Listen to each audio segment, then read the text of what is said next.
กบค่อยเพพี่น้องในที่สุดก็เพนะเบิ่งนะบ่ปิ่นเลยเนาะมันโซยังอีกค่อยกบมื้อนี้นี่ยังอีกซองถอนนะพี่น้องใหม่นี่มันบ่ปิ่นเลยเนาะเพเลย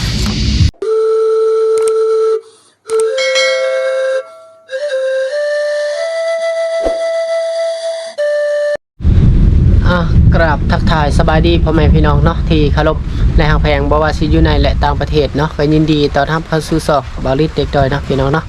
โอเคพี่น้องเฮามาต่อ EP 2กันนะพี่น้องเนาะเรื่องจากเมื่อวานนี้เฮากบยังบ่ทันแล้วเนาะมื้อนี้เฮามาสืบต่อกันคือเก่าคือเดิมพี่น้องเอ้ยเนาะ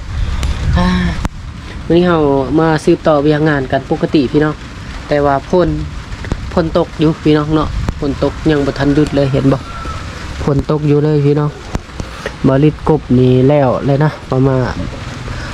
ใหม่จำพวก4 เม็ดหรือว่า5 เม็ดนี่แล้วเลยพี่น้องเนาะยังเตใหม่7 เม็ดยัง9 อันนะพี่น้องเนาะนี่ยังบ่ทันแล้วพี่น้องคุณเนาะ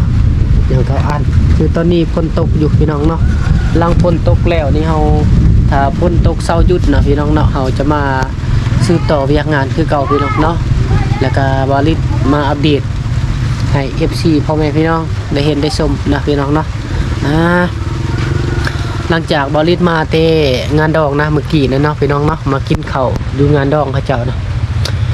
บริษเมื่ออะไรตอนนี้พี่น้องเบิ่งสภาพมันยุ่งมันแย่มเลยเนาะละงานดองเขาเจ้าไปกินข้าววงยานี่นะพี่น้องเนาะ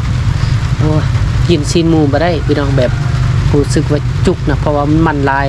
เพราะว่าบริษกินยาเนาะลืมพี่น้องเนาะบริษกินยาแล้วลืมยาดีประดงนะ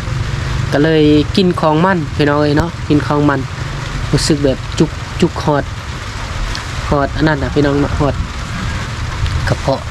กินแล้วมันรู้สึกแบบอยากจะอ้วกลงมานะพี่น้องเนาะไม่ใช่ว่าอาหารเขาไม่ดีนะอาหารเขาอร่อยมากครับพี่น้องเนาะเขาทำเมนูก้อยหมูเนาะก้อยหมูแล้วก็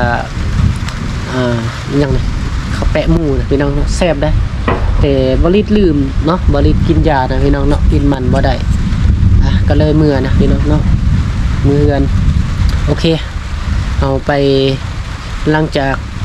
คนเศร้าตกนี่เราเริ่มเวียกกันคือเก่าพี่น้อง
กบค่อยเพพี่น้องในที่สุดก็เพนะเบิ่งนะบ่ปิ่นเลยเนาะ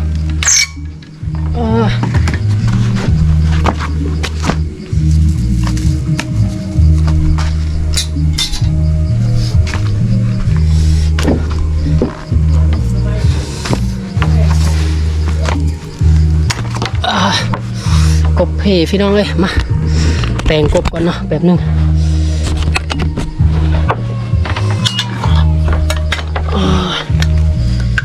เป็นยังปะมันข่างพี่น้องเลยโอ้มันข่างเนาะ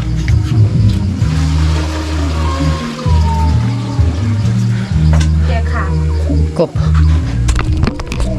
ข่างแบบมือเสานี่ก็เป็นแบบนี้คือกัน3-4 เทื่อเลยนะพี่น้องเลยกบโซนนี่นะก็เลยแบบกบในบ่ไหวเนาะเพราะว่ามันโซยังอีกเคยกบมือนี่นี่ยังอีกซองถอนนะพี่น้องไม้นี่เนาะ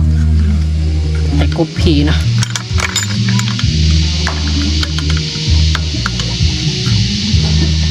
มันข่างเนาะมันบ่ปิ่นกบทอนนี่ยังบ่ทันแล้วจ้ะ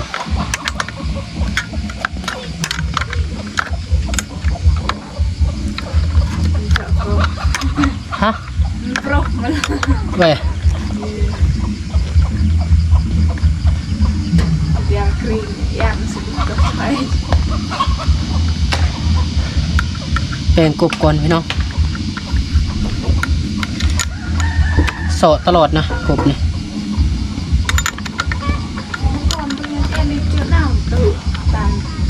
ร้อนเกะเสริมขลีจนปะง่ายเด้ยแว่เดือยเอาเตาตาก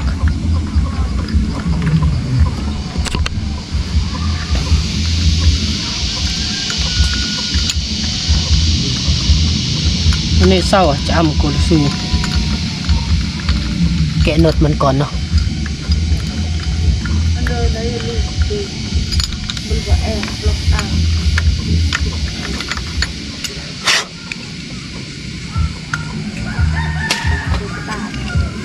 นี่ใบมันก็อันนั้นแหละพี่น้องเอ้ยมันเริ่มหักเริ่มบาดแล้วเนาะ มันบ่ปิ่นว่ะพี่น้องมันข้างบนได้ปะ อยู่เราเปลี่ยนจัง จักมันข้างบนได้เนาะเบิ่งสุดก่อนลองสตาร์ทเอาไว้นี่ก่อนพี่น้องเนาะจะนอนมันตึก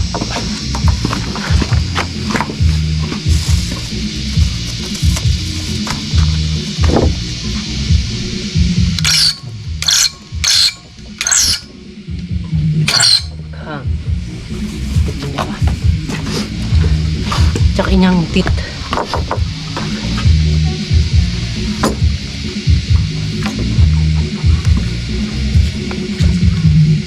หรือว่ามันหลุดบ่วะ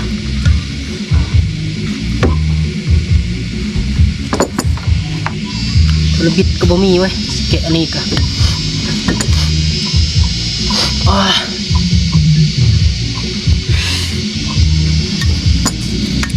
ขี่เลยพี่น้อง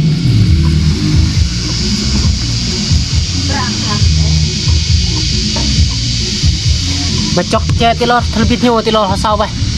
อยากสิเอา อย่าอะไรจิ้วเลยต่อนี่ดิมันบ่ปิ่นเลยพี่น้องนี่นี่มันบ่ปิ่นเลยเนาะเพ่เลย